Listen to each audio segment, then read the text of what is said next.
Selon une enquête de l'Obsoco, une majorité de Français considèrent que la qualité des biens d'équipement pour la maison s'est dégradée au cours des 20 dernières années. Des constats similaires ont été faits pour d'autres catégories de produits, comme l'habillement ou l'alimentation. Ce ressenti d'une dégradation de la qualité des produits consommés alimente le sentiment que les prix auxquels ils sont vendus sont injustes. Et tout ça nourrit la défiance qui règne sur les marchés de consommation. Ce sentiment de dégradation de la qualité des produits est devenu difficilement acceptable et est assimilé à un gaspillage sur le plan environnemental, d'autant plus durement ressenti que l'opinion publique a été sensibilisée aux enjeux environnementaux de la consommation. Et puis inacceptable également en période de tension sur le pouvoir d'achat, parce que la non-qualité se révèle coûteuse. Comment en est-on arrivé là? Pour les biens durables, c'est la conséquence de modèles économiques d'entreprise qui sont fondamentalement quantitatifs et qui incitent les entreprises, lorsque les marchés arrivent à saturation, à accélérer la vitesse à laquelle les consommateurs renouvellent leurs équipements. Et pour ça, elles vont jouer sur une conception des produits qui vise à ne pas assurer une durabilité trop longue. On va multiplier les pseudo-innovations et faire jouer des effets de mode pour faire en sorte que chacun ait envie de se débarrasser du produit dont il dispose pour en acquérir un nouveau plus désirable.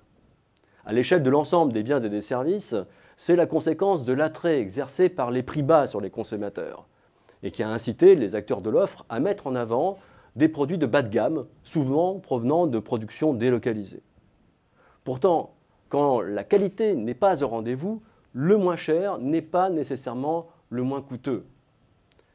Les enquêtes réalisées sur les critères de choix privilégiés par les consommateurs montrent une poussée du critère de la qualité au détriment du prix. Les consommateurs semblent avoir compris que plus que le prix, c'est le rapport qualité-prix qui importe. Mais souvent, on achète moins cher car on n'est pas assuré que l'écart de prix avec les produits les plus onéreux corresponde réellement à un écart de qualité. Dans cette perspective, une piste de réflexion pour les entreprises et pour les pouvoirs publics réside dans l'allongement de la durée de garantie des produits. J'ai bien dit l'allongement de la durée de garantie des produits, pas l'offre d'extension de garantie qui sont des produits d'assurance. Déjà, un certain nombre d'entreprises ont compris les bénéfices qu'elles pouvaient tirer de l'engagement de qualité que constitue une garantie longue durée. Citons le constructeur automobile coréen Kia qui garantit ses voitures 7 ans. Ikea qui garantit certains de ses meubles jusqu'à 25 ans. Ou mieux encore, des entreprises comme COS qui vendent des casques audio ou Eastpak qui vendent des sacs à dos qui garantissent leurs produits à vie. Les pouvoirs publics pourraient favoriser ce type de dynamique. Ils ont pour ça plusieurs leviers à leur disposition, des leviers incitatifs et des leviers coercitifs. Dans une logique incitative, on pourrait imaginer mettre en place un affichage des coûts par année de garantie. À côté du prix figurerait le coût divisé par le nombre d'années de garantie, ce qui permettrait aux consommateurs de constater que payer plus cher peut permettre finalement de bénéficier de l'équipement pour un coût annuel qui serait réduit. Dans le même esprit, il faudrait davantage informer les consommateurs sur leurs droits en matière de garantie. Une directive européenne de 1999, transposée dans le droit français de 2005, a fait passer la garantie pour vice caché à 2 ans. Et nous avons encore beaucoup de vendeurs qui proposent une garantie d'1 an. Peu de gens savent également que la garantie ne s'applique pas qu'aux biens d'équipement, mais à tous les biens qui ne sont pas strictement consommables, donc par exemple aux vêtements et aux chaussures. Et donc, lorsqu'une fermeture éclair se coince, ou que dès le premier lavage, un vêtement devient immétable, il est possible de le ramener à celui qui vous l'a vendu. De manière plus coercitive, on peut agir par la voie réglementaire. L'idée à laquelle je tiens beaucoup serait d'augmenter par palier la garantie légale du fabricant jusqu'à 10 ans. Avec une telle obligation, on ferait entrer au cœur du modèle de rentabilité des entreprises la conception de produits de qualité facilement réparables.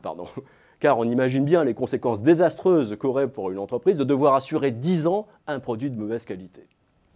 Une telle mesure aurait donc également une dimension de politique industrielle. On ferait ainsi peut-être barrage aux importations de produits bas de gamme provenant des pays à bas salaire. Et on engagerait la production française dans la voie d'une économie de la qualité, ce qui serait une manière d'améliorer notre compétitivité internationale par de nouveaux moyens. On accélérerait ainsi la transition de la France vers un modèle de développement économique qui soit compatible avec l'impératif écologique. Une objection sérieuse à cette proposition est qu'elle provoquerait l'augmentation des prix. ce qui serait difficilement acceptable par les ménages en période de tension sur le pouvoir d'achat et qui, de surcroît, serait une mesure antisociale. On le voit par exemple sur le marché du bio, certes des produits de meilleure qualité, mais sensiblement plus chers, ce qui fait que ces produits sont réservés à ceux qui peuvent se les payer. Le passage d'une logique de prix d'acquisition à celui de coût d'usage, tenant compte de la durée de vie des produits, offre une piste de solution. Par exemple, étaler le paiement sur toute la durée de la garantie.